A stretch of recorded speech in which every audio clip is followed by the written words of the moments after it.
Bismillahirrahmanirrahim. Alhamdulillahirabbil alamin. Allahumma salli wa sallim ala sayyidina Muhammadin miftahi babi rahmatillah adada ma fi ilmillah salatan wa salaman daimaini bidawami mulkillah wa ala alihi wa sahbihi. Allahumma salli ala sayyidina Muhammadin salatan taftahu biha lana futuhal arifin wa tufaqihuna biha fid din wa ala alihi wa sahbihi. Assalamu alaikum warahmatullahi wabarakatuh.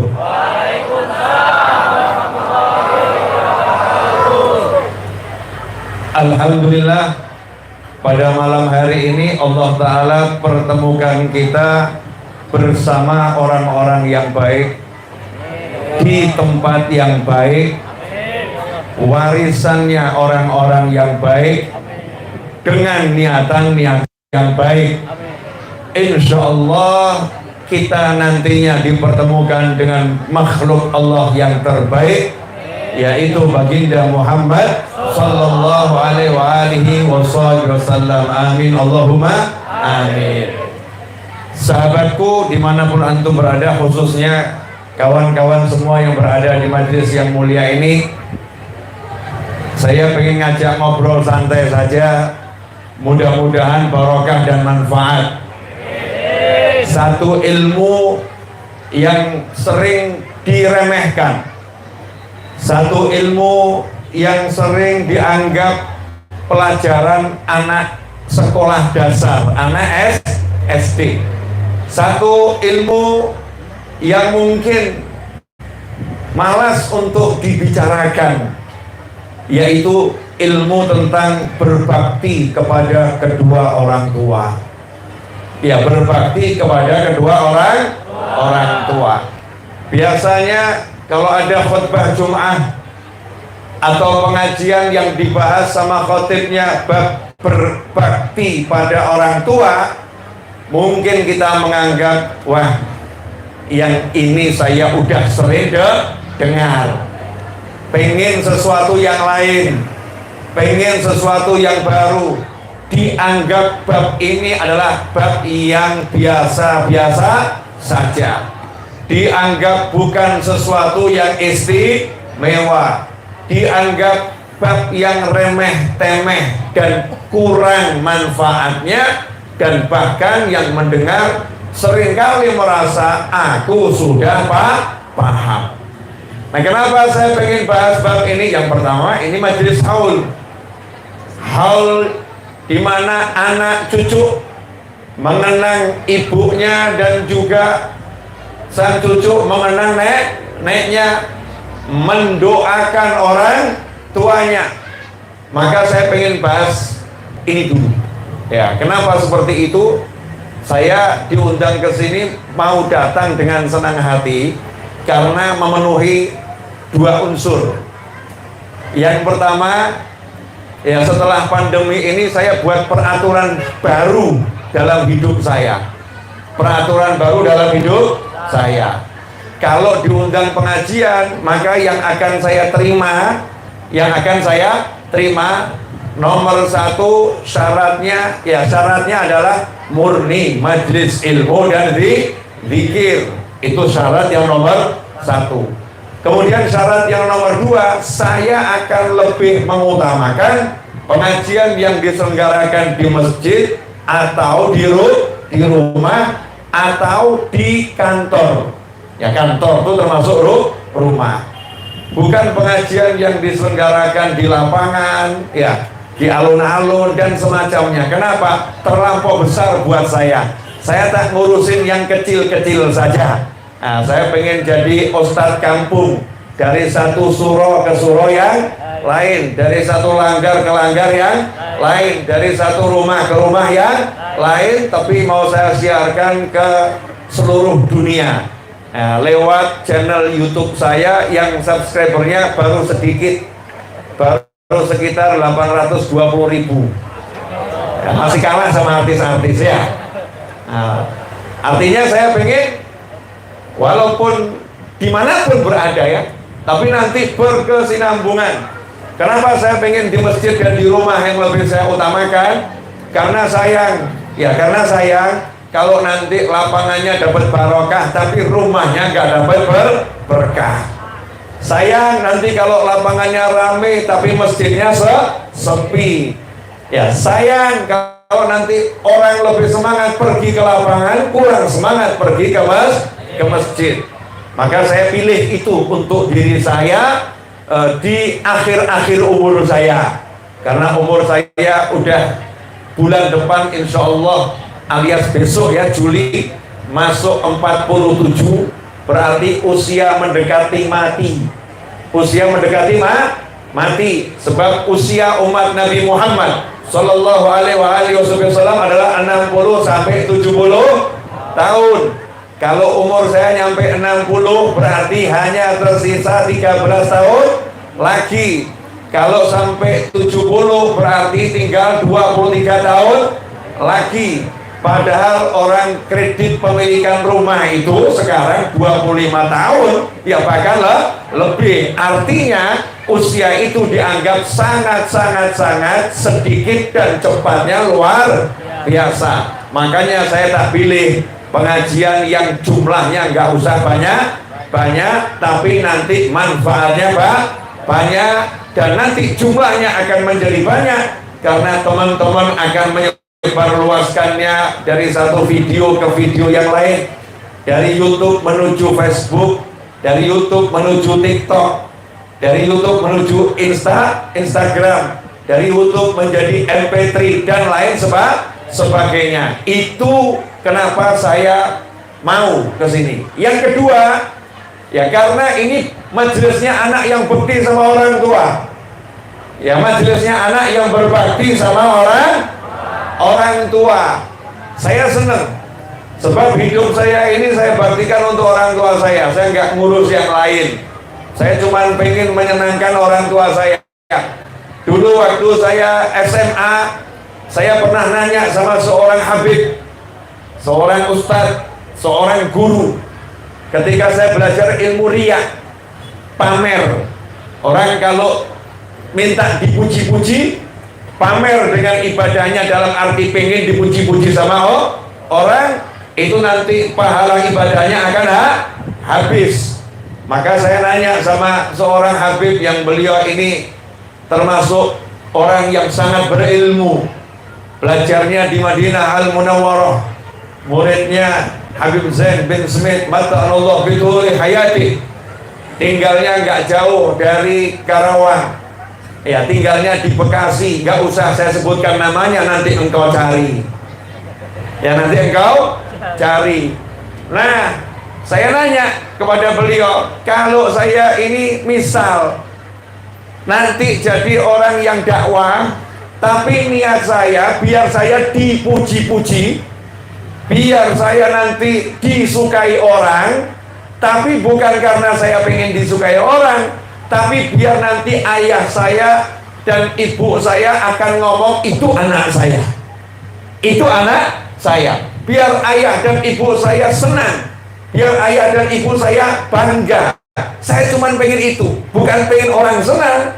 Tapi kalau saya dipuji orang, nanti orang tua saya bangga. Yang seperti itu masuk riya atau tidak? Maka dijawab, itu bukan riya. Nggak ada orang birrul walidain kok riya. Mau menyenangkan orang tua itu adalah ibadah yang luar biasa. Makanya setiap kali ada anak yang mau menyenangkan orang tua, saya senangnya luar biasa. Ikhwani rahimakumullah, ini belum ceramah, baru muqaddimah tahap awal. Ya, muqaddimah tahap awal. Insya Allah ceramahnya berapa lama? Sampai handphone saya habis baterainya mungkin. Ya, semoga-mudahan baterainya cepat habis gitu ya. Sampai mic-nya mungkin habis ya.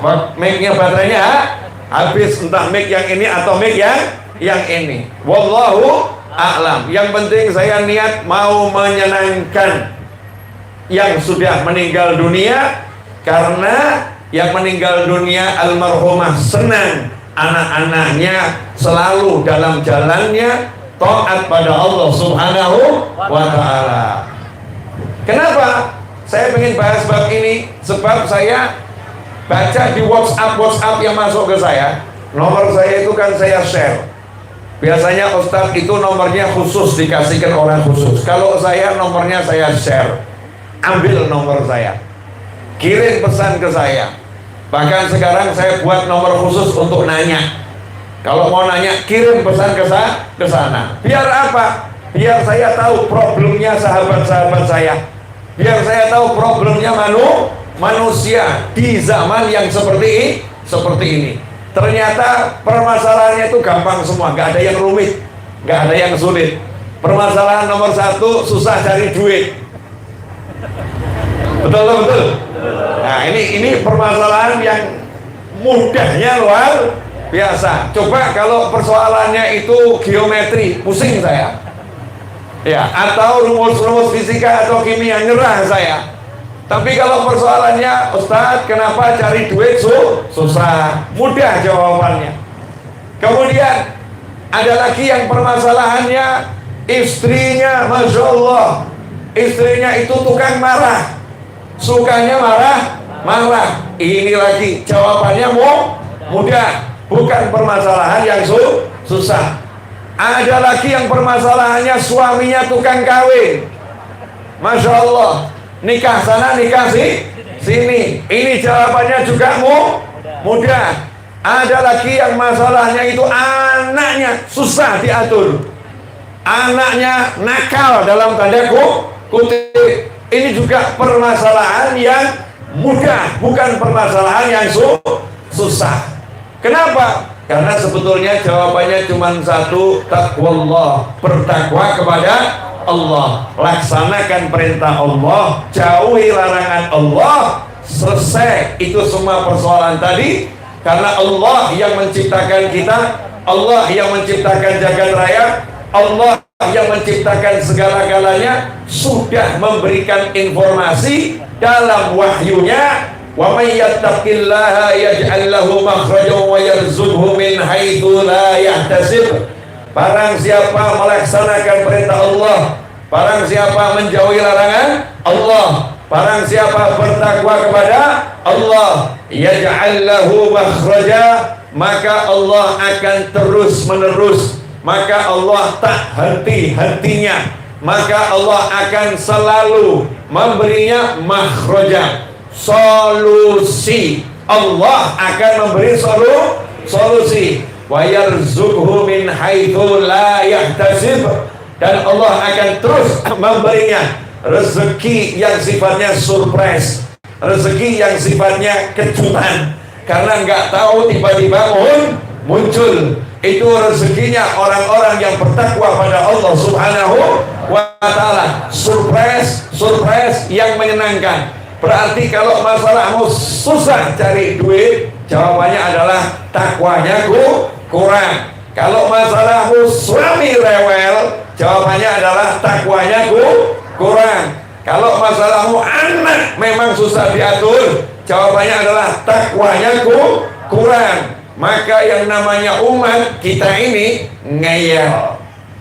Pasti kita ngomong, saya udah sholat, saya udah puasa, saya udah jalanin zikir, saya maulid. Itu kalau Habib Kiai buat maulid saya ikut. Sholawatan seperti tadi, Masya Allah, sampai suara saya habis.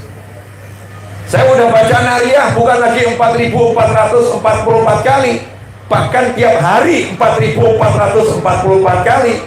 Tapi kenapa masalahnya nggak henti-henti? Solusinya nggak datang. Kenapa hidup saya jadi seperti ini? Kok susah? Ya kok susah? Maka jawabannya adalah sederhana sekali. Nah, taqwallah itu kan luas, melaksanakan perintah, menjauhi larangan. Perintah Allah itu ada yang wajib, perintah Allah ada yang sunnah. Larangan Allah ada yang haram, larangan Allah ada yang makruh, Nah, terkadang ini yang sering dilupakan. Yang sunnah-sunnahnya dijalankan, yang wajibnya ditinggalkan. Yang makruh ditinggalkan, yang haramnya dilaksanakan. Naudzubillah min dzalik. Dan apakah itu?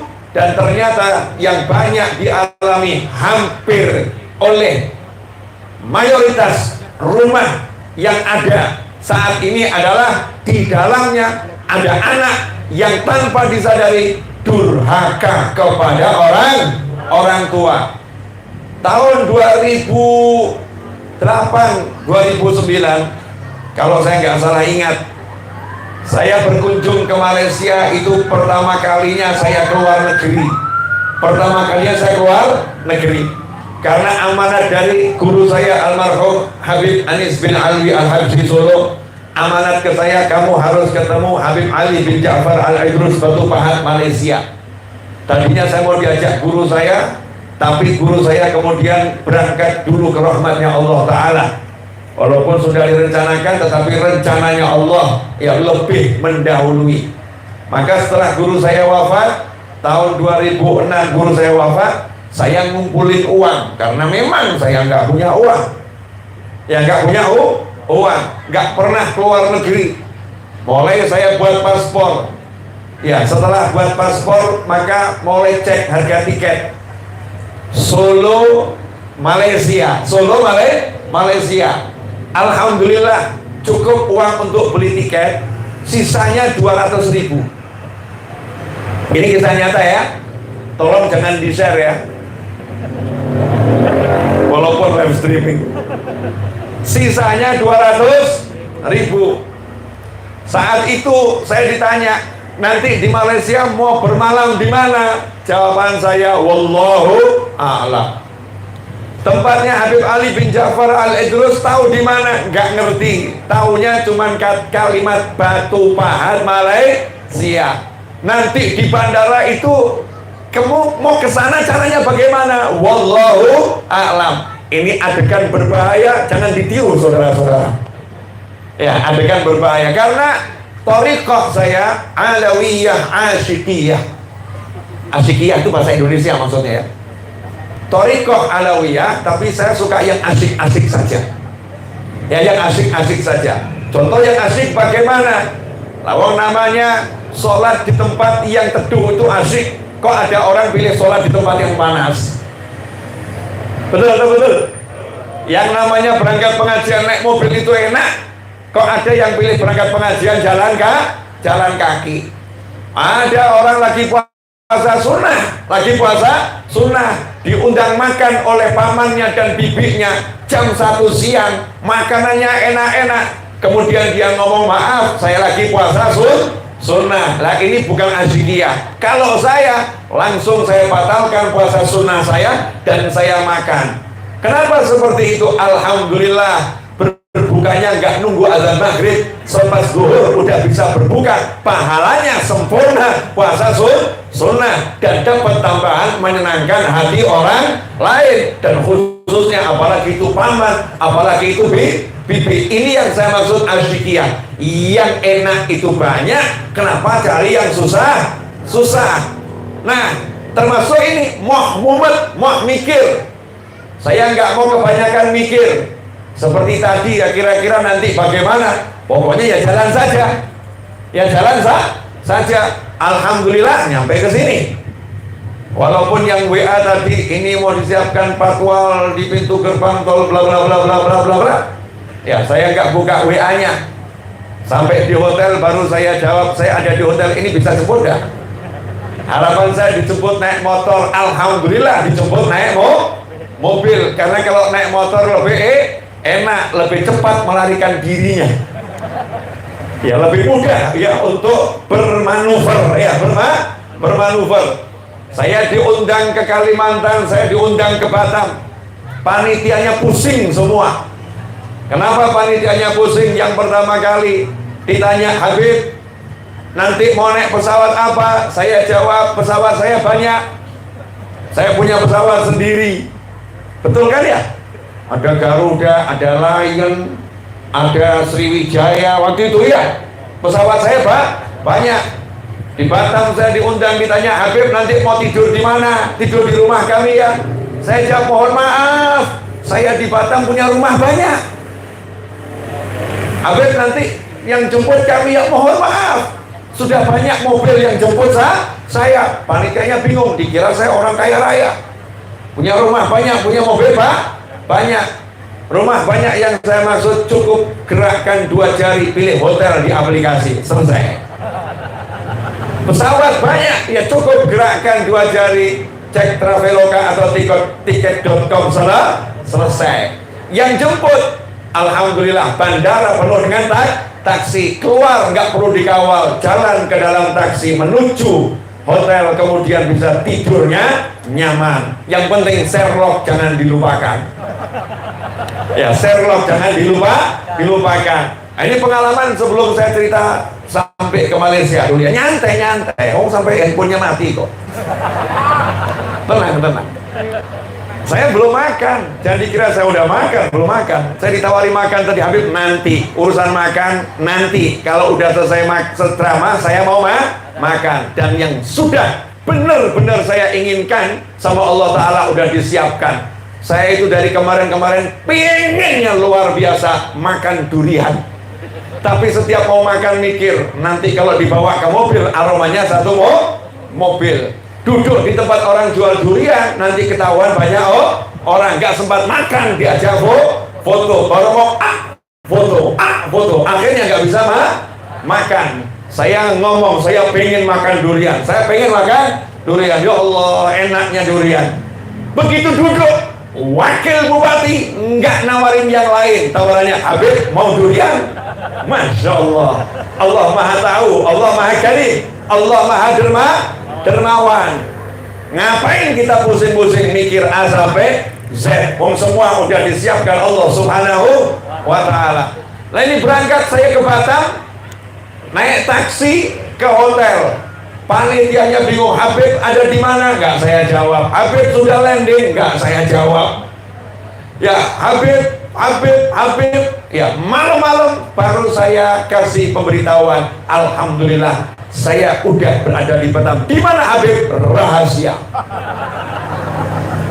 Daripada saya datengin, ya kan, nggak bisa istirahat. Besok paginya saya nanya sama panitia, jam berapa saya ceramahnya? Jam sekian.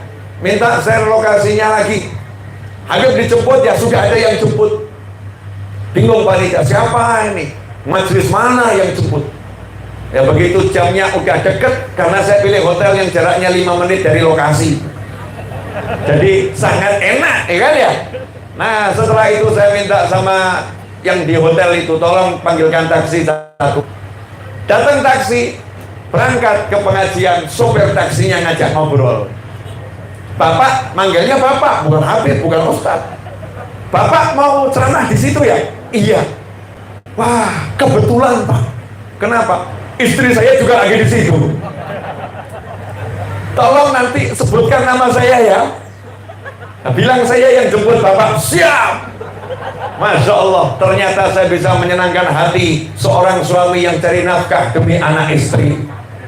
Masuk majelis langsung saya ungkap, alhamdulillah tadi saya diantar jemput oleh suaminya seorang ibu yang namanya Fulana. Suaminya namanya Fulan. Ada nggak di sini? Ada. Hadir. Senangnya istrinya luar biasa. Nah, itu udah hidup nyantai-nyantai saja, nggak usah dibuat susah. Saya kalau ngantuk, lagi ada teman-teman saya banyak, ya saya nggak repot masuk kamar. Ngapain jalan ke kamar, capek lah. Kalau di karpet bisa tidur nyenyak, ngapain harus tidur di kamar? Belum tentu di kamar bisa nyenyak. Alhamdulillah saya tidur di karpet. Gak lama kemudian saya tidur, bangun-bangun teman saya udah hilang semua. Ya udah hilang semua, hampirnya udah tidur. Jadi semua pada pulang. Itu yang namanya asyikiyah, yang asik-asik saja. Berangkat saya ke Malaysia, uang yang sisa untuk beli tiket 200.000, kira-kira cukup enggak itu untuk cari penginapan di Malaysia? Cukup. Pinggir jalan luas, saudara-saudara. Ya, masjid banyak. Paling tinggal ngobrol sama takmirnya yang di situ ya. Gimana, kenal saya? Enggak ada yang kenal. 2008. Ya 2008. Subhanallah. Rupanya ada teman-teman yang ngasih tahu teman-teman di Malaysia, karena saya ini ngabdi sama Habib Anis di Solo. Jadi kalau ada tamu dari Malaysia, ya saya layani. Mereka dengar Novel mau ke Malaysia. Kok ya dapat-dapatnya nomor telepon saya waktu itu, belum sempat nge-share, belum ada YouTube. Oh ya, belum ada WhatsApp. Ditelepon, Habib mau ke Malaysia? Iya. Boleh kami jemput? Yes. Satu masalah selesai. Boleh. Habib, mau nggak bermalam di pondok pesantren kami? Oh, sangat mau. Alhamdulillah, gratis semuanya. Ya, semuanya gratis. Oh, saya orangnya apa adanya kok. Ya, ini sesuatu yang menyenangkan, halal, bukan memalukan. Nggak minta pula, ya nggak minta. Maka terbang ke Malaysia, landing, dijemput, diantar ke pesantren. Sampai di sana saya bilang, saya kesini cuma pengen satu hal, nggak ada yang lain. Apa? Habib Ali Batu Pahat Malaysia, nggak ada yang lain. Dijawab sama teman-teman di Malaysia, Habib, kalau dulu mau ketemu Habib Ali itu mudah. Kalau sekarang ini agak susah, karena Habib Ali sudah mulai kholwat, ngurangi terima tamu, harus kenal anaknya dulu. Nanti ngomong sama anaknya, baru nanti dibuatkan janji ketemu ayahnya. Habib Ali bin Ja'far Al-Aidrus Batu Pahat Malaysia ini wali yang asalnya dari negeri kita, kemudian ditugaskan oleh Allah Ta'ala untuk dakwah di Malaysia, dan akhirnya menetap di sana. Beliau pernah besar di Purwakarta, kemudian lanjut dakwah ke Malaysia. Hidupnya sangat sederhana, rumahnya ngontrak dan tidak ada tempelan di dindingnya. Saat beliau ditanya, rahimahullah, Habib, kenapa kok di rumah ini nggak ada tanggalan yang nempel di dinding? Jawabannya, rumah ini aku ngontrak. Kalau aku paku, nanti temboknya rusak. Nanti Allah tanya sama aku, kenapa kamu ngontrak kok merusak rumahnya yang punya rumah? Masya Allah. Nggak punya yang namanya lemari pakaian, nggak ada. Nggak punya yang namanya pintu kamar, nggak ada. Yang ada adalah yang saya lihat, cuman kain. Kain. Kemudian lemarinya adalah rak buku yang kita beli di pinggir jalan, yang harganya cuma 50.000, 70.000, ditaruh di situ. Tapi anehnya, ikhwani rahimakumullah, sahabatku, setiap ada tamu, beliau selalu kasih sangu tamunya tadi uang baru dan nilainya sangat besar. Dan kalau ada orang minta sumbangan, beliau masuk ke kamar, ambilkan begitu saja, diserahkan. Padahal di kamar nggak ada uang, tapi kalau beliau yang ambil, uangnya ada. Wallahu a'lam. Ini karamahnya walinya Allah Subhanahu wa ta'ala. Maka saya pengen ketemu Habib Ali bin Ja'far Al-Aidrus Batu Pahat Malaysia. Saat itulah teman-teman di Malaysia, tenang ya, ini cerita kaitannya dengan masalah majlis ini, birrul walidain. Kan kalau langsung di end gak enak ya. Film aja berseri. Iya, drama aja nggak habis-habis ya. Sekian episode.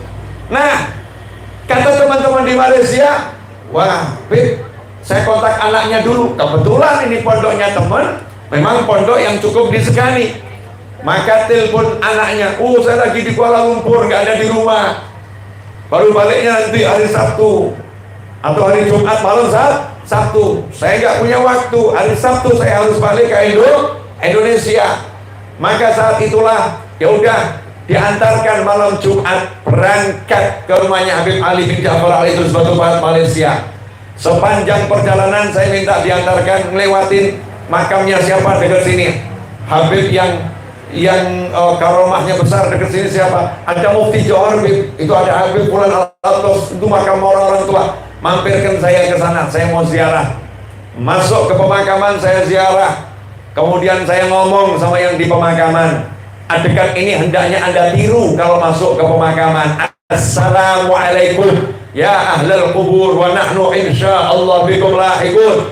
Wahai saudara-saudaraku, paman, bibi, kakek, nenek yang telah wafat mendahului kami yang dimakamkan di pemakaman ini, assalamualaikum. Mudah-mudahan kalian semua mendapatkan kesejahteraan, keselamatan dari Allah Subhanahu wa ta'ala. Wa nahnu insyaallah bikum lahiqun. Dan insyaallah kami bisa nyusul kalian. Insyaallah kami bisa nyusul kalian. Nyusul yang wafat, nyusul yang meninggal itu pasti.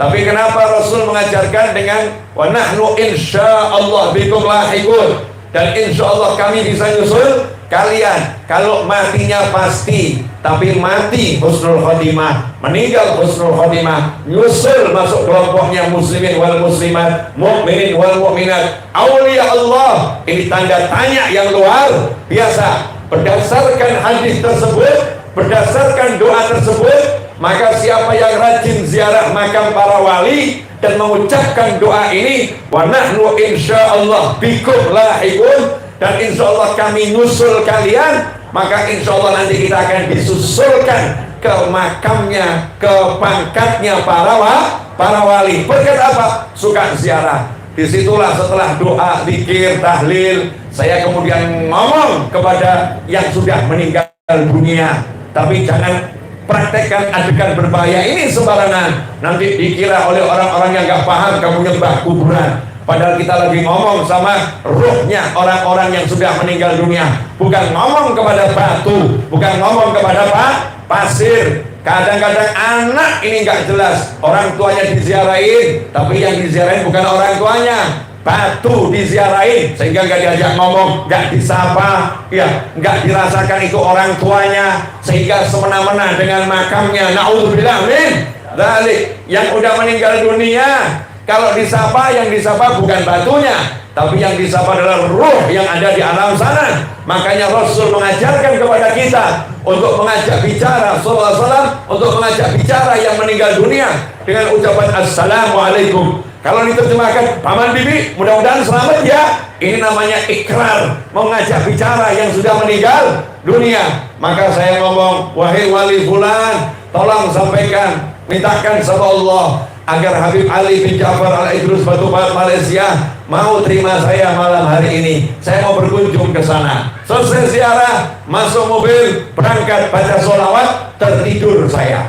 Nah, sampai di rumah Habib Ali bin Ja'far Al-Idrus Batupat Malaysia, itu waktunya antara maghrib dan isya. Padahal para wali orang soleh itu jangan dikunjungi ketika maghrib sama isya. Itu waktunya mereka, beliau baca wirid, waktunya baca zikir, waktunya baca Al-Quran, waktunya sama Allah Subhanahu wa ta'ala. Tapi teman-teman Malaysia lupa akan hal itu saat itu, karena saking pengen cepat menyenangkan saya, langsung turun dari mobil. Saya bangun, saya kaget, saya nanya, di mana ini? Rumah Habib Ali. Maka saya nanya, ini waktunya jam berapa sekarang? Antara maghrib dan isya. Balik, masuk mobil dulu, tunggu azan isya, baru nanti kita ketuk pintu rumahnya. Begitu teman-teman mau masuk mobil, subhanallah, di jendela dibuka, ada seorang wanita, dan itu menantunya Habib Ali bin Ja'far Al-Idrus Batupat Malaysia, membuka jendela sembari mengatakan, sila masuk, udah ditunggu sama Habib. Sila masuk, udah ditunggu sama Habib. Masuklah kami, dan di situ ada hal-hal yang kalau diceritakan maka akan sampai pagi. Saya ambil ujungnya saja, setuju? Ya, karena selama ini episodenya panjang. Ini baru mukadimah tahap kedua. Belum ceramah. Subhanallah. Waktu saya mau pulang, Habib Ali ini almarhum rahimahullah berkata kepada saya, amanat, wasiat, sampaikan ke orang-orang. Perintah, fi'il amr, sampaikan ke orang-orang. Jadi sekarang ini saya lagi menyampaikan amanatnya wali Allah. Sampaikan ke orang-orang. Jangan dikira kiamat itu bencana-bencana, musibah-musibah, banjir, gempa bumi, dan apapun itu terjadi karena maksiat-maksiat yang mereka kira saat ini. Orang mabuk itu maksiat, orang zina itu maksiat, semuanya dosa besar. Tapi bukan itu penyebab bencana yang besar-besar. Kenapa? Karena yang namanya mabuk nggak ada di setiap rumah. Yang namanya mabuk insya Allah nggak ada di setiap kampung. Karena sesuatu dikatakan sesuatu kalau kita lihat langsung, bukan katanya. Yang namanya zina, saya nggak ketemu di Karawang, saya nggak ketemu di Jakarta, saya nggak ketemu di Bandung, saya nggak ketemu di Solo. Karena zina harus dilihat oleh mata. Paling orang berprasangka ada orang zina, nggak boleh kita prasangka ada orang zina, karena itu menuduh seseorang berzina. Yang boleh kita hanya menghimbau, jangan berbuat zina, dosanya besar luar biasa, tanpa ditujukan kepada siapapun. Tapi yang menyebabkan gonjang-ganjing bencana macam-macam saat ini di dunia adalah satu maksiat yang pelakunya ada hampir di setiap rumah, dan dosanya ini besarnya luar biasa. Saat itu saya berpikir, apa ya kira-kira ya maksiat yang ada hampir di setiap rumah. Maka Habib Ali bin Ja'far Al-Ajrus Batu Pahat Malaysia, beliau mengatakan maksiat yang hampir ada pelakunya di setiap rumah adalah durhakanya anak kepada orang tua. Anak yang durhaka kepada orang tua, dosanya sangat besar dan Allah murka tiada tara.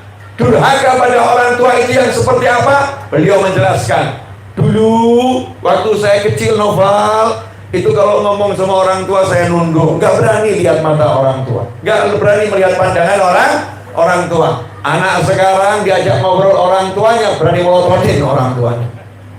Betul atau betul? Dulu kalau di hadapan orang tua kita duduk bersimpuh. Saya yang tahu, saya orang Solo, itu kalau ada yang namanya kemanten, ada Jawa, Jawa. Anak itu kalau mau ngadep orang tua jalannya merangkak. Betul atau betul? Jalannya merangkak. Karawang sama enggak kira-kira itu? Ya, jalannya merangkak. Kalau ada Jawa, pakaiannya bawa ke keris. Tapi mau ngadep orang tua, kerisnya harus dicopot dulu. Ada orang yang mengatakan kalau nggak dicopot nggak bisa jalan, beb. Bukan itu. Kalau tidak dicopot itu kurang ajar. Kenapa? Kamu menghadap orang tua, jangan pernah bawa senjata di hadapan orang tua. Letakkan senjatamu jauh dari orang tuamu. Saking hormatnya. Dulu orang Jawa itu diajari ada kromo inggil, ada ngoko, ada bahasa halus, ada bahasa kasar. Gak mungkin anak ngomong sama orang tuanya, mangan pak, itu kurang ajarnya luar biasa.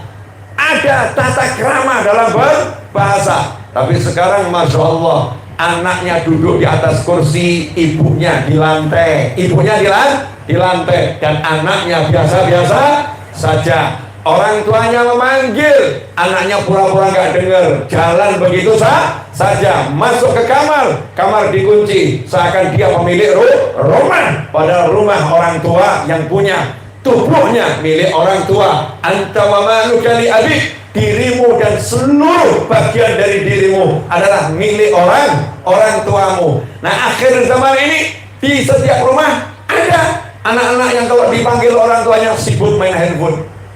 Pura-pura nggak dengar, Kalau dikasih tahu marah, melawan orang tuanya. Bahkan ada wanita-wanita yang dari sebelum lahir disayang oleh ibu bapaknya, setelah lahir dibesarkan, kemudian ditawari oleh orang tuanya mau dinikahkan dengan seorang pria.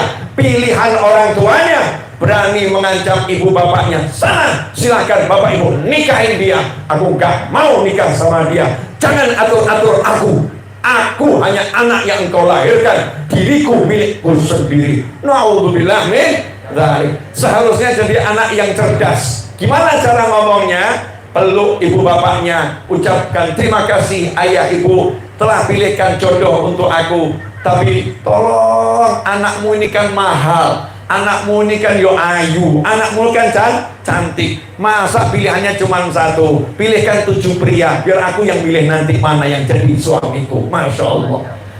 Jadi jangan ditolak, tapi kasih tahu orang tua, ini kan anakku cantik, carikan 10, biar aku yang pilih nanti. Pilihan orang tua 10, nanti aku yang pilih. Ikhwani rahimakumullah. Tapi yang terjadi akhir zaman ini, Masya Allah, anak-anak yang durhaka sama orang tua berkeliaran.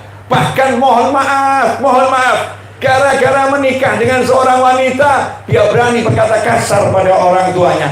Gara-gara menikah dengan seorang wanita, dia berani tinggalkan orang tuanya. Gara-gara menikah dengan wanita tadi berkata kepadanya, pilih mana, aku atau ibumu. Kalau pilih ibumu, silahkan engkau pergi dari rumah ini.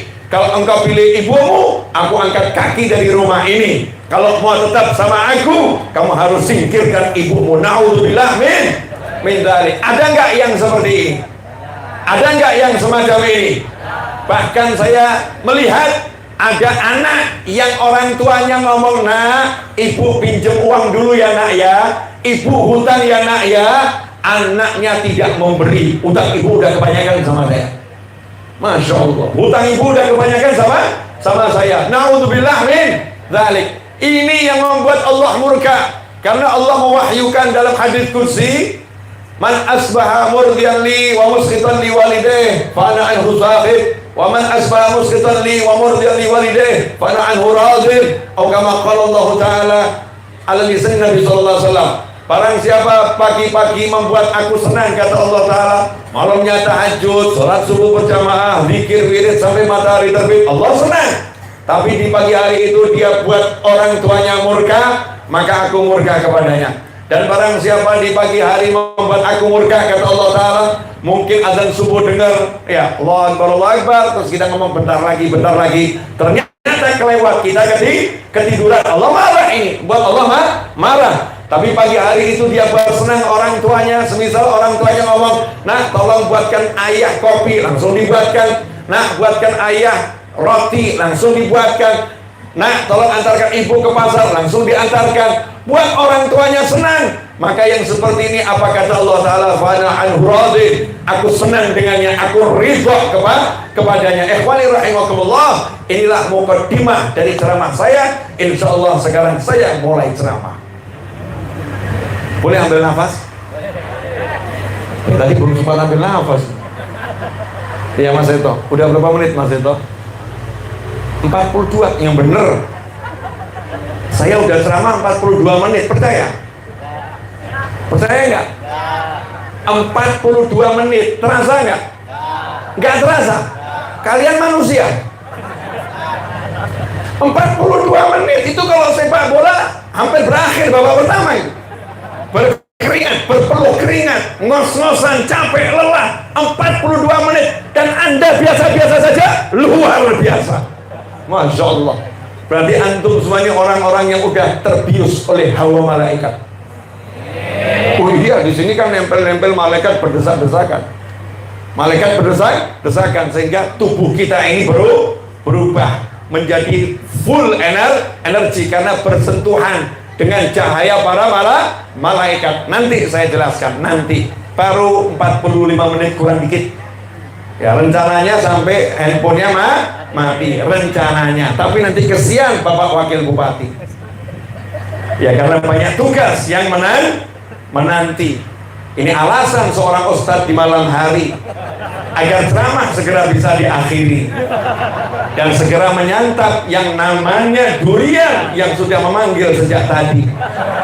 Ini bukan puisi perakhiran tapi inilah suasana hati yang gembira karena ada di Karawang bersama Anda yang penuh dengan cahaya Nabi. Allahumma sholli wa sallim. Boleh lanjut? Boleh saya. Ada yang ngomong, Habib kok gak ngasih tahu? Nanti repot kalau ngasih tahu ya, repot. Saya sekarang sukanya itu majelis yang kecil-kecil saja. Yang besar-besar saya suka sama majelis besar, tapi sayangnya pilih yang begini-begini saja. Ya, ini juga besar, ini juga besar. Ikhwani rahimakumullah. Sekarang saya mau nanya pada yang hadir. Pemirsa nanti silakan ketik. Ya, saya mau nanya. Mau bahagia atau pilih sengsara? Pilih bahagia atau sengsara? Bahagia atau sengsara? Yang keras, bahagia atau sengsara? Alhamdulillah, normal. Normal. Yang namanya orang ahli maksiat pun kalau ditanya pilih surga atau neraka, surga.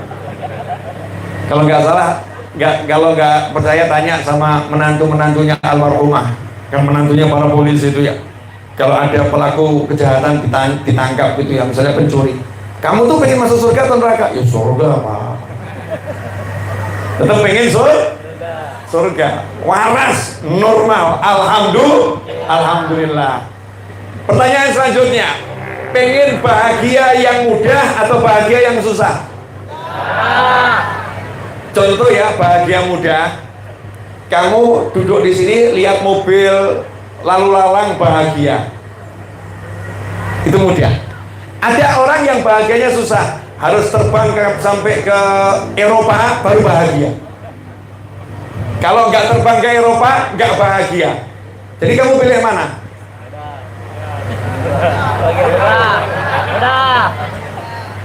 Pilih bahagianya mudah tapi bisa terbang sampai ke Eropa, sampai ke Mekah, Madinah dan seterusnya, betul? Iya. Tapi kebanyakan orang ini dikasih bahagia yang mudah nggak mau. Pilih bahagia yang dapatnya susah-susah. Contoh, jelas Allah mengatakan lewat lisan Nabi Muhammad SAW, ridallah fi ridal walidain wa suhtullah fi suhtil walidain. Ridhonya Allah bergantung ridhonya orang tua, marahnya Allah bergantung marahnya orang tua. Sekarang saya jelaskan. Ini kalau kalimat ini insya Allah semua udah paham. Tapi maknanya itu loh, maknanya. Ridho itu seperti apa? Bayangkan kalau seorang presiden berkata kepada seorang kepala kepolisian, kepala TNI, ya, berkata kepada para menteri, presiden mengatakan aku suka dia, aku suka sama dia. Pertanyaan saya, kira-kira bawahannya presiden pengen suka atau nggak pengen suka? Pengen suka. Semua pengen mendekat. Ini orang yang disukai presiden, semua pengen mendekat. Maka bagaimana kiranya ketika Allah mengumumkan ke jagat raya, aku suka sama dia, aku suka sama dia, aku ridho sama dia. Begitu Allah bilang ridho sama dia, sistemnya langit, maka malaikat Jibril alaihissalam itu dipanggil menghadap sama Allah Ta'ala. Kemudian Allah katakan, aku ridho sama dia, aku suka sama dia, kamu wajib suka sama dia. Malaikatnya diwajibkan suka. Gak diwajibkan, malaikat juga suka. Tapi kenapa diwajibkan? Untuk menunjukkan betul-betul Allah suka. Kemudian Allah perintahkan malaikat Jibril umumkan alaihissalam kepada seluruh malaikat yang di langit, kalau Allah suka sama dia, maka malaikat Jibril kumpulkan seluruh malaikat khas di langit untuk menyampaikan pada malaikat yang lain yang di langit bahwasanya Allah suka sama dia, aku Jibril suka sama dia, kalian semua wajib suka sama dia. Kalau udah itu diumumkan, maka berganti malaikat langit mengumumkan kepada malaikat bumi dan kepada seluruh penghuni alam, semuanya disuruh suka sama dia. Hanya dua kelompok makhluk Allah yang tidak bisa langsung suka. Siapa itu? Manusia dan jin. Manusia yang soleh, manusia beriman, gak usah disuruh. Nanti kalau ketemu orang ini akan suka. Jin yang soleh, jin yang beriman, kalau ketemu orang ini akan suka. Batu, pohon, tanah, air, semuanya akan suka sama dia. Maka begitu kita ini disukai oleh Allah Subhanahu wa Ta'ala, yang namanya dunia ini suka sama kita.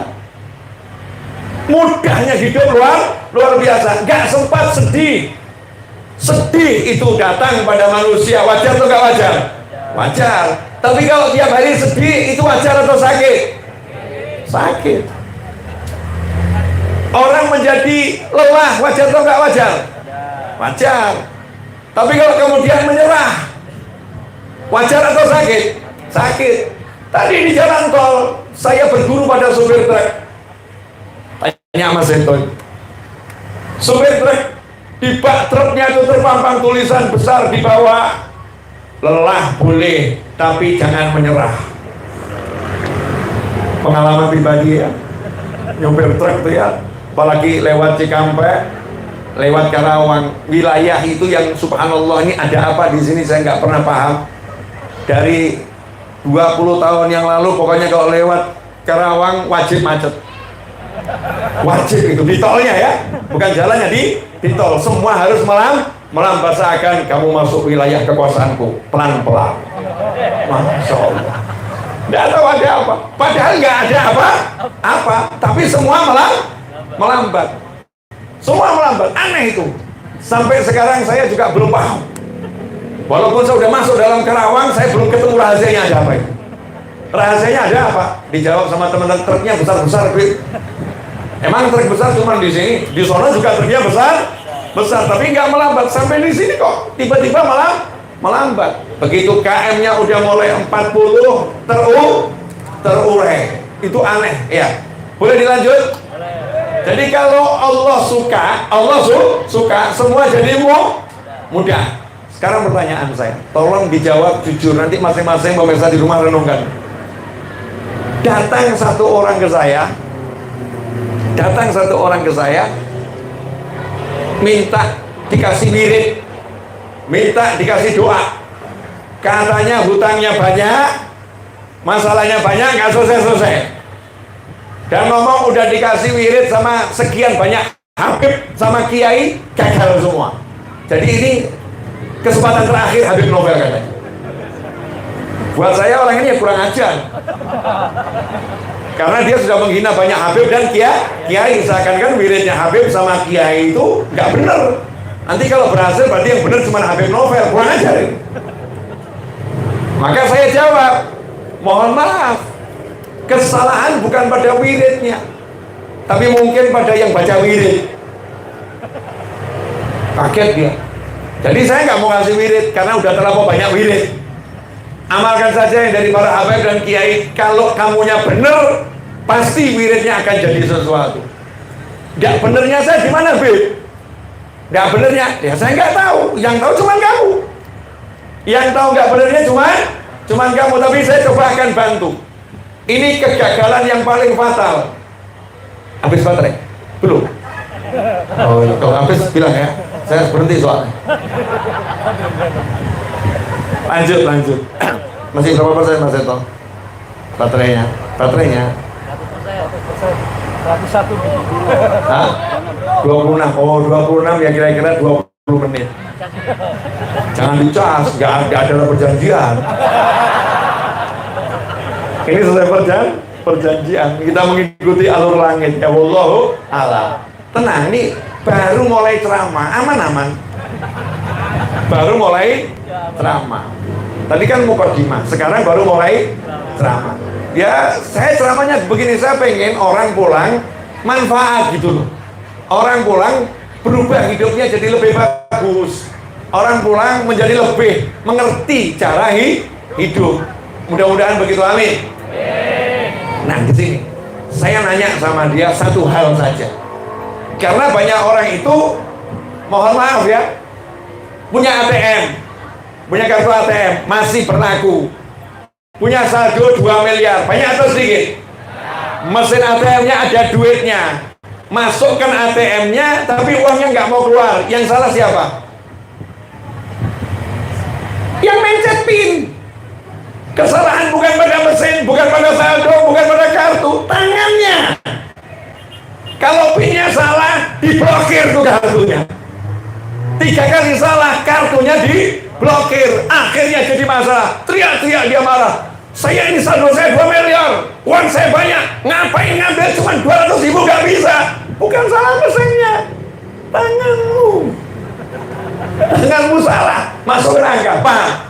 Artinya apa? Dianggap kesalahan kecil, tapi buat bank itu kesalahan fatal, karena ini menyangkut kunci untuk membuka sesuatu yang besar. Walaupun kecil, diulangi 3 kali, blokir. Tegas itu Pak. Maka Allah Subhanahu wa ta'ala melakukan yang lebih dari itu. Jangan kamu anggap sepele. Walaupun itu kelihatannya sepele, ngomong kasar ke orang tua, melotot ke orang tua, ya, membelakangi orang tua, pura-pura nggak mau dengar ucapan orang tua, Allah katakan pada jagat raya, blokir kehidupannya. Ada repot, diblokir sama Allah Ta'ala ya.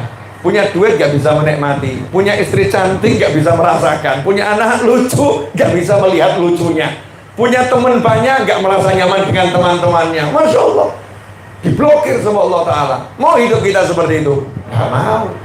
Maka saya pertama kali, siapapun yang menghadap ke saya bentuknya WhatsApp atau apapun, selalu saya ngomong perbaiki hubungan sama orang tua.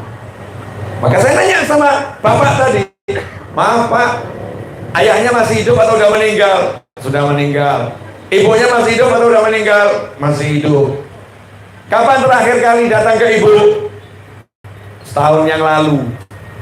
Ibunya di mana? Di desa seberang. Lah, bapak tinggal di mana? Luar pulau. Lah, ibunya di luar pulau. Jadi bapak bisa nyeberang ke luar pulau, keliling ke tanah Jawa hanya untuk cari biar hutangnya lunas, rezekinya lancar, ninggalkan orang tua dan tidak mendatangi orang tua dan menganggap doanya Habib dan Kiai lebih hebat dari doa orang tuamu. Begitu? Iya, keliru. Sekarang juga pulang. Pulang kemana, Beb? Pulang sana, ke rumah orang tuamu, cari orang tuamu, cium kakinya, cium keningnya, minta maaf padanya, minta ampun sama Allah Ta'ala, suruh orang tua angkat tangan, doakan kamu, selesai semua urusan hidupmu. Kadang-kadang ini enggak anak-anak muda nih, ini pelaku-pelaku semua nih. Termasuk saya, kan lebih baik kita kan menyalahkan diri kita sendiri daripada orang lain. Masya Allah, kalau dipanggil sama Habib, sama Kiai, sama Ustadz langsung lari terkobok-kobok. Habib, ya. Dipanggil sama ibunya, Fulan, ntar lu, Fulan, bentar, lagi capek. Fulan, resah amat sih. Fulan, ibu, tahu nggak anaknya lagi capek? Masya Allah, anak model begini, kalau negara mengizinkan, kalau ada hukum yang membenarkan, saya akan ambil ulat-ulat, saya jadikan itu lembut yang seperti dibuat apa itu? Sambal ya. Tapi kan nggak boleh. Kita nggak boleh yang seperti itu. Kenapa? Ini anak dimurkai oleh Allah Subhanahu wa Ta'ala. Kadang-kadang Masya Allah, Habib Novel turun dari mobil, buka pintu susah. Tapi kalau bapak ibumu turun dari mobil, kamu sanggup? Macam-macam nggak jelas. Ayah ibunya turun dari mobil, orang nanya sama itu, ayah saya. Nggak dikejar ayah, nggak dicium tangannya, nggak dicium keningnya, nggak pengen dapat barokahnya. Habib Kiai Ustadz betul, Habib Kiai Ustadz ulama, orang soleh, ada berkahnya. Tapi berkah orang tua kita itu mudah di depan mata dan pasti. Kenapa itu nggak kita cari? Jelas semuanya? Ini kok jadi diam semua kenapa? Pelaku semua. Ya nggak apa-apa loh, kita ini lebih baik sadar di majelis daripada nggak sadar, betul ya? Well, namanya juga manusia kan wajar kalau lupa, karena setan urusan bakti sama orang tua itu setannya kelasnya pangkatnya tinggi-tinggi, ahli semua. Jangan lihat orang tuamu bodoh, orang tuamu bodoh, itu Habib pintar, hormati Habib, orang tua nggak usah kamu hormati. Ini setan ini setan. Jangan lihat orang tuamu wah nggak pernah ke masjid, nggak pernah ngaji. Jangan minta doa sama orang tua, sholat aja nggak pernah. Jangan minta doa sama orang tua, tuh minta doa sama Kiai Habib, tuh ahli ngaji, ahli baca Al-Quran, ahli dakwah. Minta doa sama Habib, sama Kiai. Orang kamu nggak usah diminta doa. Memang betul minta doa sama Habib, sama Kiai, sama Ustadz, sama guru ngaji, sama marbot, betul, bagus. Tapi kalau dikatakan jangan minta doa sama orang tuamu, ini setan yang ngomong seperti itu. Kenapa? Karena Rasul menyatakan dalam sebuah riwayat yang saya dengar langsung dari Habib Salim Asyadili rahimahullah, doanya orang tua khusus untuk anaknya, wa in kana kafiran, meskipun orang tuanya itu kafir, gak iman sama Allah Ta'ala, kalau orang tua itu doa minta untuk anaknya, diterima langsung oleh Allah Ta'ala, kabul. Langit ini punya sistem. Nah ini saya mau jelaskan, mumpung ada wakil bupati di sini. Kira-kira Pak, mohon maaf Pak, mau masuk ke kantor Bapak itu bisa langsung masuk atau ada screeningnya dulu? Satpam misalnya ditanya KTP-nya, keperluannya apa, ada ya? Kalau misalnya mau masuk kantor, misal ketika pandemi, mau masuk kantor nggak pakai masker boleh nggak? Nggak boleh kan ya, orangnya ganteng, orangnya pinter, pangkatnya tinggi, nggak pakai masker. Peraturan nggak boleh, pakai masker dulu, betul seperti itu ya? Langit juga sama.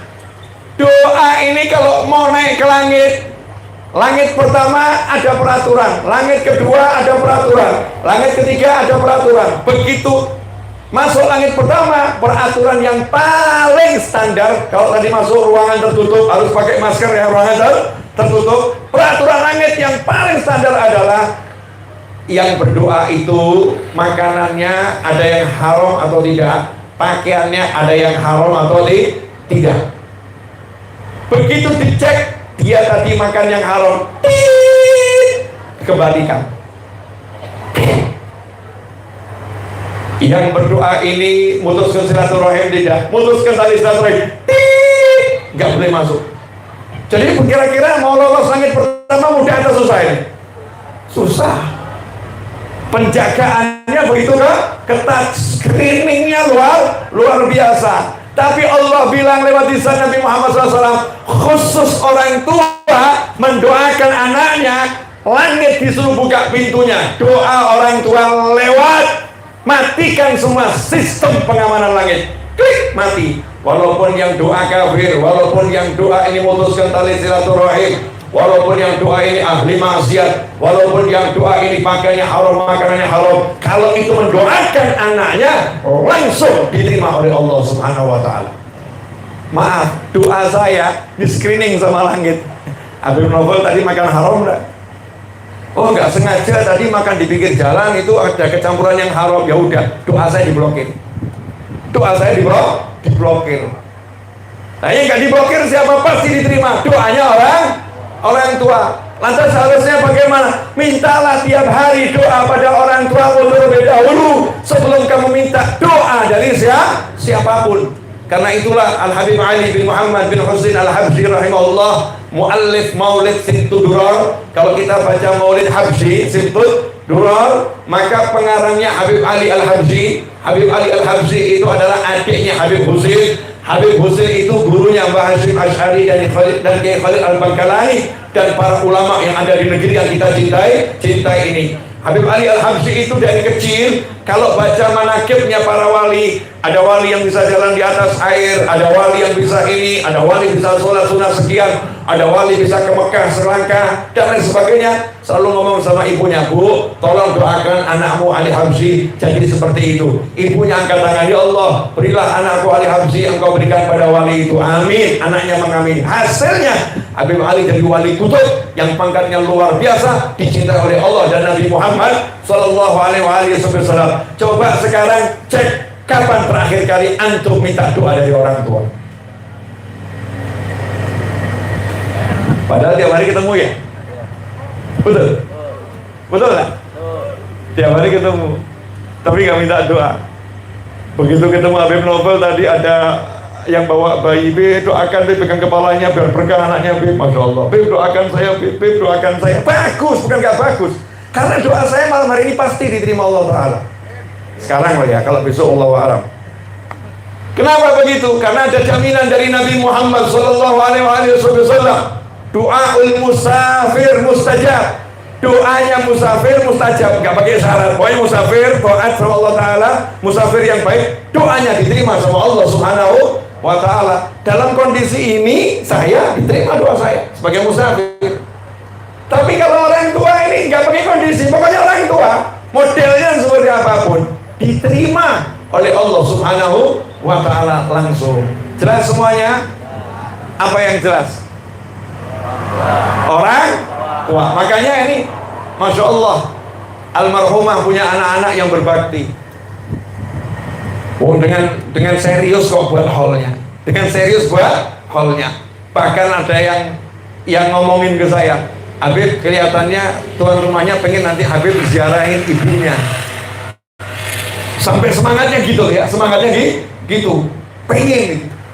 Nah ini sekarang kok banyak anak yang abe sama orang tuanya, abe sama orang tuanya. Naudzubillah min dzalik. Selanjutnya, alhamdulillah kurang 10% lagi habis baterainya. Coba dicek.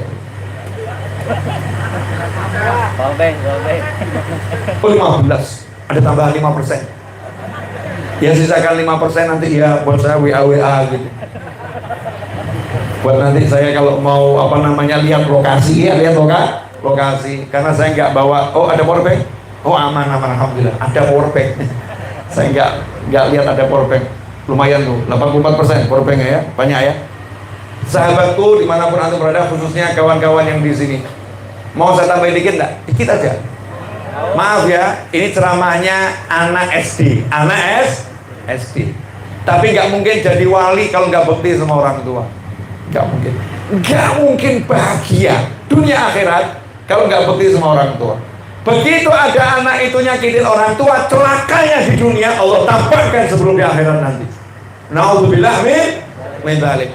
Nah, berikutnya, selain doanya orang tua, ini saya mau kasih contoh bab doanya orang tua. Saya ini kan sering share ya. Saya beli tanah harga 7,7 M, nggak punya duit. Beli tanah harga 5 M, nggak punya duit. Beli tanah harga 6,6 M, nggak punya duit. Beli tanah bangun majelis, nggak punya duit. Alhamdulillah sampai hari ini selesai dan lunas. Yang terakhir saya beli utang setahun, setahun baru, utang kemarin, alhamdulillah belum lunas. Iya, utang setahun 4,4 M, tapi saya bangun. Kenapa begitu? Emang saya punya perusahaan? Alhamdulillah enggak. Repot dong punya perusahaan, gaji karyawan, mikir pusing ya, dan lain sebagainya. Alhamdulillah enggak. Emang saya punya usaha besar? Alhamdulillah biasa-biasa saja. Nulis buku, terjemahkan, cetak, jual. Ya, buat kopiah semampunya dijual. Usaha, bergerak. Tapi kenapa saya berani melakukan semua itu? Karena saya alhamdulillah punya orang tua yang luar biasa. Ayah saya almarhum sudah meninggal, tapi punya sesuatu yang luar biasa buat saya. Ibu saya semoga panjang umur, fitwatina sehat walafiat. Bayangkan anaknya ini, saya anak nggak punya duit, ngomong ke ibu pagi itu ya, Mama, ini tanah di belakang mau dijual 7,7 M. Santri nggak punya asrama putra, nggak ada bangunannya, butuh untuk santri weekend. Dibeli boleh enggak? Jawaban ibu saya, beli, insya Allah nanti kamu dapat 10 M. Saya tinggal amin. Ini loh, kalau ibunya itu paham agama. Coba kalau ibunya nggak paham agama, anaknya juga nggak paham agama. Masya Allah, ibunya akan ngomong sama anaknya, mikir, duitnya terkondi, kamu mau bayar dari mana? Gaji cuma 1 juta, mau beli 7,7 M, duitnya dari mana? Jangan ngomong aneh-aneh. Ini ibu gak beres. Tapi alhamdulillah ibu saya beres. Beli, nanti dapat 10 M. Masya Allah. Pas hari ulang tahun saya, ibu saya datang ya ke belakang, tiba-tiba ke belakang ke rumah itu, karena masa di bagian belakang, ibu saya di rumah, ke belakang bawa balon. Bawa apa? Balon. Balonnya itu ditulisi, ya, ada 10 balon. Satu balon ditulisi 1 miliar, 1 miliar, 1 miliar. Terus ibu saya ngasih tahu, nih, udah tak lunaskan 10 miliar. Untungnya anaknya juga waras. Alhamdulillah, jazakumullah khairan, lunas. Teman saya yang lihat ya, lunas ketondi. Balon. Balon. Itu namanya doa yang ditunjukkan dengan kesungguhan, hasilnya nggak sampai setahun lunas 7,7, selesai dibangun, dan yang itu selesai nggak punya hutang. Saya pernah digoda setan, mau suntuk gara-gara mikir gaji karyawan tukang yang bayar, yang kerja bangunan. Setiap Sabtu harus gaji 30 juta, malam Sabtu pengajian nggak punya duit. Duduk termenung, diam sebentar sebelum ngajar. Ayah saya lihat saya senyum. Tapi namanya bapak itu ya, almarhum, namanya bapak kan dia paham hatinya anak. Maka langsung ngomong, dak usah kau pikiri. Ya saya jawab, mikiri apa? Nggak ada dipikirin. Gengsi dong. Mikiri apa? Nggak ada yang dipikirin. Ayah saya mengucapkan satu kalimat, jangan pernah bingung, yang yakin sama Allah Ta'ala. Karena bapakmu tiap malam gak pernah tidur, khusus doakan kamu. Langsung zup, gak pernah saya bingung urusin dunia. Kenapa? Punya orang tua yang fokus doakan anaknya, bukan mengandalkan kamu harus usaha ini, kamu harus begini. Gak pernah. Ibu bapak saya sampai hari ini gak pernah mengajarkan saya cari duit Saya diajarkan yakin sama Allah. Kamu punya bapak, punya ibu, doa sama Allah Ta'ala. Kenapa? Karena usaha nggak usah diajarkan. Namanya manusia hidup ya harus berusaha. Nggak perlu diajarkan, tapi doa itu harus diajarkan. Bakti sama orang tua harus diajarkan. Jelas semuanya? Jelas? Nah, terakhir penting. Pertanyaan standar saya di setiap pengajian kalau saya ingat, kapan terakhir kali cium kening orang tua? Lebaran. Lebaran. Rata-rata ketika saya tanya begini banyak yang diem. Lama nggak jawab, diem tuh, termenung. Tapi coba yang sudah menikah, coba lihat tuh, mencium pasangannya, Masya Allah. Hampir tiap hari cium pasangannya. Bahkan istri kalau nggak dicium protes ya. Gitu ya. Minta dicium, protes. Ya suami kalau nggak dicium tangannya, protes. Tapi bapak ibunya nggak dicium keningnya, nggak dicium tangannya, nunggu setahun. Apa yang begini namanya anak? Menurut ya anak. Kalau kata orang Jawa, menurut ya anak. Seperti itu anak, itu anak. Nyium tangan orang tuanya nunggu setahun, cium kening orang tuanya nunggu setahun. Sampai naudzubillah min dzalik, ada yang cium kening orang tuanya nunggu kalau udah meninggal dunia, udah terbujur jadi jenazah kaku, baru kemudian didatangi, diciumi pipinya, diciumi keningnya, sambil tangis mengatakan ibu, nangis. Ya, ibunya jawab dengan tegas untuk gak kedengaran, terlambat nak, terlambat nak. Kenapa baru sekarang dicium? Aneh. Pria yang baru kamu kenal, wanita yang baru kamu kenal, yang kamu menikah sah dengannya, kamu siap menciuminya setiap saat. Ibu yang melahirkan kamu siap nyawanya dipertaruhkan untuk kamu. Ayah yang berjuang untuk dirimu, kenapa kau enggan mencium keningnya dan tubuhnya? Na'udzubillah min dzalik. Abu Hurairah radhiyallahu ta'ala anhu, sahabat Nabi Muhammad SAW, tiap hari tidak akan pergi kemanapun sebelum mengetuk pintu rumah ibunya dan mencium kening ibunya. Fatimatus Zahra radhiyallahu ta'ala anha, putri Nabi Muhammad SAW, Rasulullah SAW, ayah Fatimatus Zahra, tiap hari ketemu Rasulullah mencium kening Fatimah, Fatimah mencium kening Nabi Muhammad SAW. Sekarang mana anak yang diajari cium kening bapakmu? Mana anak yang kemudian mendekat orang tuanya, permisi ayah mau cium ke kening? Terasa canggung, canggung. Kenapa? Karena kurang diajarkan. Dan sekarang pilihnya pelajaran yang berat-berat. Duha 8 rakaat, tahajud 20 rakaat, puasa Senin Kamis, puasa Daud. Cium kening nggak pernah diajarkan, cium tangan nggak pernah diajarkan, bagi duit untuk orang tua nggak pernah diajarkan. Bahkan ketika orang tua yang minta duit dianggap mata duitan. Naudzubillah min dzalik. Alhamdulillah, 1 jam 10 menit udah saya bicara. 13. Beda tipis dong. 1 jam 13 menit udah ya. 3. Habis ini saya nyetir ke Solo. 3. Saya sopir dulu saya nggak mau disopirin. Yang sukanya nyopir sendiri. Kenapa? Karena disupirin pusing, rem, kurang kecepatan, awas kanan kiri. Ya lebih baik saya ganti supirnya, saya supirin sendiri. Dan begitu saya nyupir, ada lagu indah saudara-saudara di kanan saya, di kiri saya, di belakang saya suara ngorok bersahutan. Saking takutnya, daripada melek disupiri Habib Nobel, lebih baik merem. Sesama orang bisa nyupir memang takut kalau disupirin orang lain. Nah itu pesan saya ya. Jadi hikmahnya hal itu ini, doa anak untuk orang tua. Doakan, semakin banyak kita mendoakan, semakin banyak barokahnya. Terakhir, saya kasih satu amalan, jangan pernah ditinggalkan. 2 doa ini selepas sholat. Ya selepas sholat.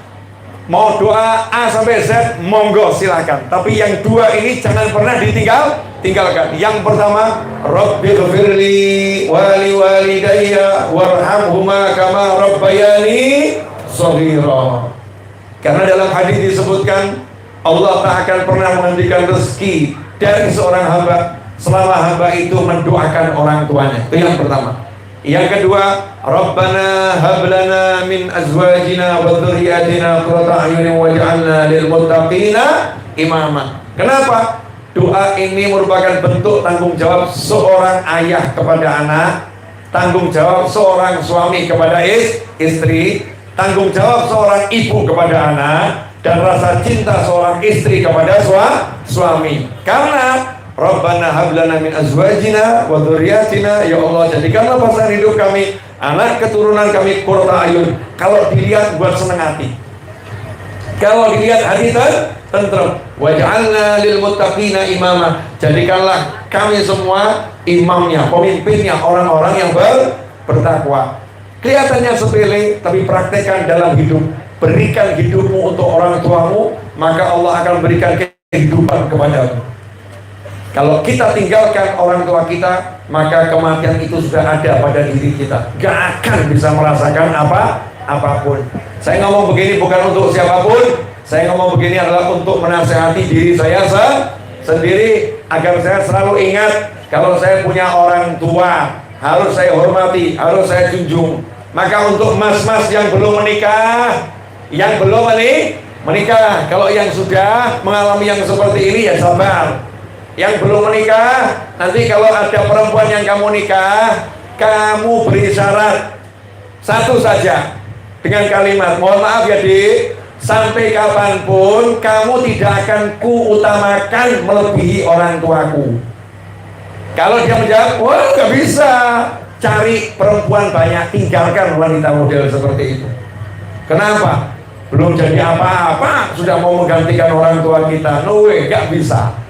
Tapi kalau perempuan yang baik, wanita yang baik akan mengatakan, siap kekasihku, aku akan bersamamu mengabdi kepada orang tua. Bahagiakan orang tua kita, maka bahagia hidup kita. Masya Allah. Nah, inilah yang saya bilang, cara menggapai hal-hal yang besar dengan mudah.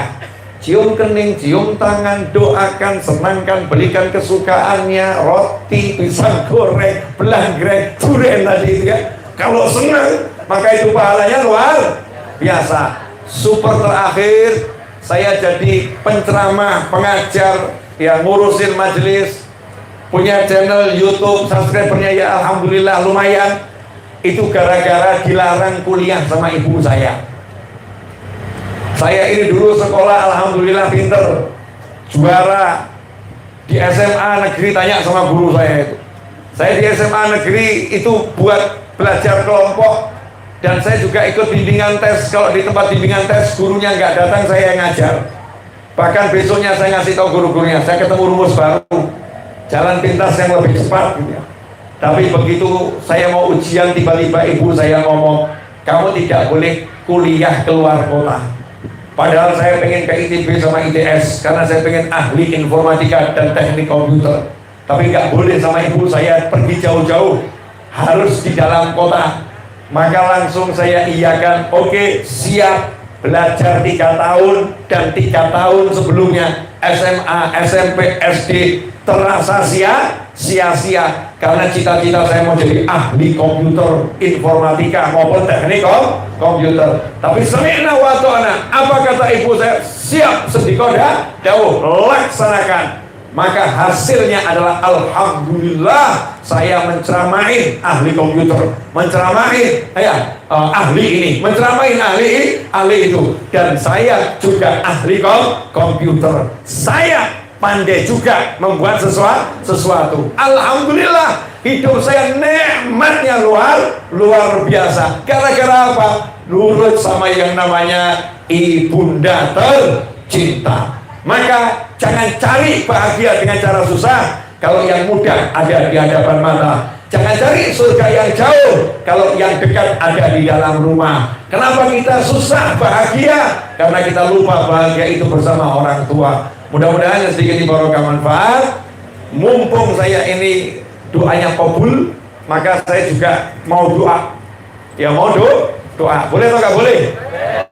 Setelah nanti selesai doa, ya saya mau ke dalam, tolong nggak usah berjabat tangan, pakai jabat hati saja. Pulang niat jabat orang tuamu. Kalau udah meninggal orang tuanya, datangi makamnya besok hari Jumat, ziarahin ya hari Jumat, cium tuh orang tuamu, minta sama Allah Ta'ala, tawassul dengan orang tuamu, senangkan kerabat orang tuamu, paman, bibimu, kakaknya, adiknya orang tua, senangkan semua. Maka itu jalan yang terbaik untuk mendapatkan bahagia dunia akhirat. Kenapa jangan jabat tangan? Karena tangan saya akan segera menyantap durian, insya Allah. Jangan ganggu saya. Ya, saya mau menikmati dunia. Nasihat saya untuk dimanapun. Kemarin ada teman saya ngomong, keponakan saya ngomong begini. Wah, itu kalau mengeluarkan duit banyak nangis, tidak punya duit nangis. Saya jawab, jangan pernah membiarkan dunia membuatmu menangis. Kalau emang dunia itu menghimpit dan menghajarmu, tertawakan saja dia. Jadi nanti kalau kamu nggak punya duit, ketawa saja. Yang pulang ke rumah ketawa-ketawa, istrinya paham, nggak punya duit. Kenapa? Diajari Habib Novel, tertawakan dunia. Jangan mau dibuat susah sama dunia. Makanya ibu-ibu, nanti kalau suaminya ganyang, suaminya memang ruwet, ketawa-ketawa saja. Ditanya sama orang, kenapa? Bujur ruwet. Kok nggak nangis? Kata Habib Novel, jangan menangis karena dunia. Tertawakan dunia. Sampai akhirnya dunianya nggak mau buat kamu nangis lagi. Kenapa? Setiap mau dibuat nangis, kamu tertawa. Akhirnya dunianya menyerah. Model yang seperti ini jangan dikerjain lagi. Udah, daripada kita banyak rugi nanti, kata para setan. Terima kasih. Saya mau ngasih satu nasihat buat semuanya, tolong diamalkan ya. Nah, pulang dari sini segera dalam hati niat minta maaf sama orang tua. Minta maaf sama orang tua, niat. Kemudian sungguh-sungguh berikan sesuatu yang menyenangkan orang tua kita. Niat, saya mau menyenangkan orang tua saya. Saya itu dulu paling gak suka mobil warna merah. Paling gak suka mobil warna merah. Tapi hari ini saya jadi suka mobil warna merah. Karena ibu saya bilang, aku senang mobil apa? Aneh itu. Saya nggak suka warna merah, jadi suka warna merah. Karena suka mobil itu hitam, putih, kelihatan gagah. Kalau merah sih ya cantik, tapi saya kurang suka. Tapi begitu ibu saya bilang, suka sengabang, saya senangnya warna merah luar biasa. Alhamdulillah kalau lihat karpet merah, lihat bungkusan warna merah, ya itu warna merah itu langsung kelihatan ibu saya. Apalagi itu kopiah merah, langsung kelihatan ibu saya, senangnya luar biasa. Senangkan orang tua kita, itu jalan yang mudahnya luar biasa. Gak usah banyak teori, praktekkan. Ya praktekkan langsung. Nah sekarang kita akan praktek, doakan orang tua kita. Mudah-mudahan kita dicatat sebagai anak yang bukti sama orang tua. Amin. Bismillahirrahmanirrahim. Alhamdulillahirabbil alamin. Allahumma shalli wa sallim ala sayyidina Muhammadin fil awwalin wal akhirin. Wa shalli wa sallim ala sayyidina Muhammadin fil nabiyyin wal mursalin. Wa shalli wa sallim ala sayyidina Muhammadin fi kulli waqtin wa hin. Wa shalli wa sallim ala sayyidina Muhammadin fil mala'il a'la ila yaumiddin. Allahumma shalli wa sallim على سيدنا محمد مفتاح باب رحمة الله عدد ما في علم الله صلاة وسلاما دائمين بدوام ملك الله وعلى آله وصحبه اللهم